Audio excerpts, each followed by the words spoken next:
The first thing that probably comes to your mind when you see somebody who looks like they work out is, what is their max bench? Well, let me tell you, as somebody who used to struggle to bench 135 pounds, but can now rep over 3 plates pretty easily, you do not want to be the person who puts in all the work to look like you lift, but has an unimpressive max bench. So in this video, I'm going to outline exactly what you need to do. Even if you're a complete beginner and you've never touched a bench press before in your entire life, these are all things that I've actually done and they've worked for me to increase my bench. Now, this first thing is where a lot of people actually mess up when they start to bench. People don't really realize how your form, so where your elbows are, and the bar path, how it can actually affect what your bench is. When you're benching on a barbell, you do not want to have your elbows flared up. You want to keep them tucked at a 45-degree angle.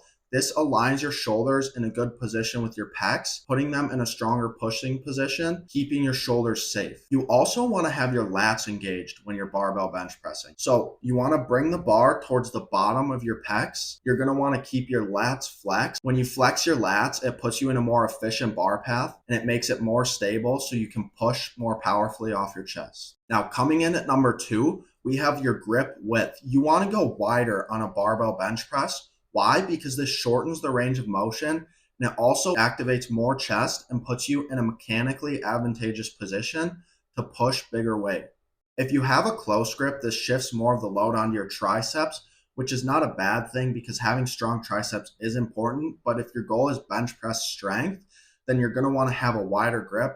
This engages more of your chest, which is a bigger and stronger muscle than your triceps. Coming in at number 3, we have your bench press frequency. If you want to bench more weight, you're going to have to bench more often. But the key to this is actually to lower your volume and train with higher intensity. So why do you want to lower your volume when you're benching more often? Because if you're frying your chest with 10 sets of bench and a ton of accessories, you're not going to be recovered enough by the time you want to bench again to actually lift anything heavy or worthwhile. Coming in at number 4 is somewhere I personally went wrong for a long time. And this is the fact that not every bench session should look the same. So I used to go in and I would bench like 3 plates for 1 or 2 reps because it felt cool to do that. And I would just do that every single time I benched. I also had friends who would go in and they would bench 225 for like 5 reps. And they would just do that every single time they benched.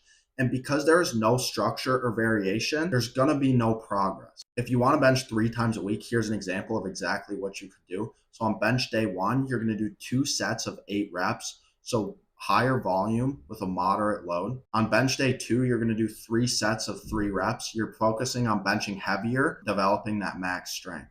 Now on bench day 3, you're going to do 2 to 3 sets, but what you're going to do is you're going to do 5 reps of a pause press. So a pause press is when you bring the bar down and you actually stop with it on your chest for a 1 to 2 second pause.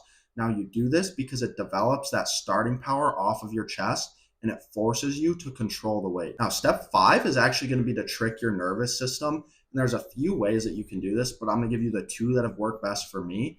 And this is static holds and negatives. So a static hold is where you load up the bar with around 120% of your max, and you hold it at the top for about 10 seconds. Now, negatives are where you load up the bar with more weight than you can actually bench, and you actually control the weight down onto your chest, and you have somebody help you get it up. These things actually train your nervous system that you can handle this heavy weight.